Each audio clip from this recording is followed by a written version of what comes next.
La contribution de l'agriculture dans l'économie nationale est plus qu'importante. En effet, le secteur agricole est l'une des principales sources d'alimentation de plus de 80% des ménages tchadiens.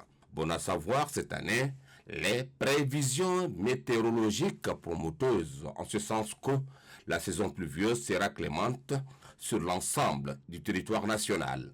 Pour ce faire, une mobilisation générale des agriculteurs et d'autres amoureux de la terre est cruciale. Cette mobilisation permettra de tirer le meilleur des conditions météorologiques favorables et de renforcer la sécurité alimentaire ainsi que la croissance économique du pays.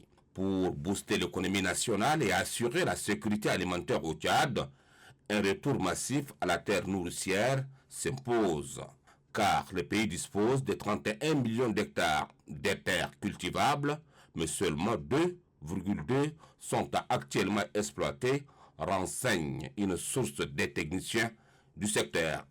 Selon des sources bien informées, les provinces du Salamat, du Lac et les Grands Mandouls peuvent à elles seules couvrir les besoins agricoles de la sous-région Afrique centrale. Chacune d'elles possède des terres fertiles, donc propices à l'agriculture. Le Mandoul possède des conditions climatiques favorables pour toutes les cultures vivrières. La province du Lac, en raison de la clémence du lac Tchad, dispose des terres fertiles favorables à l'agriculture irriguée.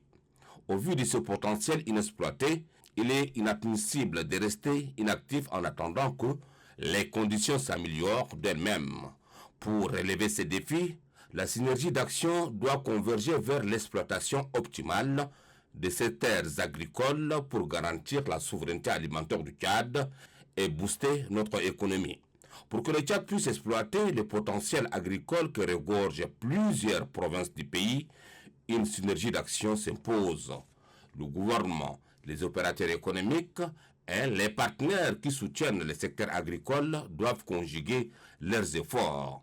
Surtout que le projet de société du président de la République, Mohamed Idriss Déby Itno, sur lequel le peuple tchadien lui a accordé sa confiance, des mesures importantes accordées pour mettre en marche la machine agricole. Il s'agit notamment de la valorisation de production locale, de la mise en place d'une caisse nationale de prévoyance agricole, de la création des mécanismes effectifs de gestion des risques agricoles ou encore la réforme de la banque agricole.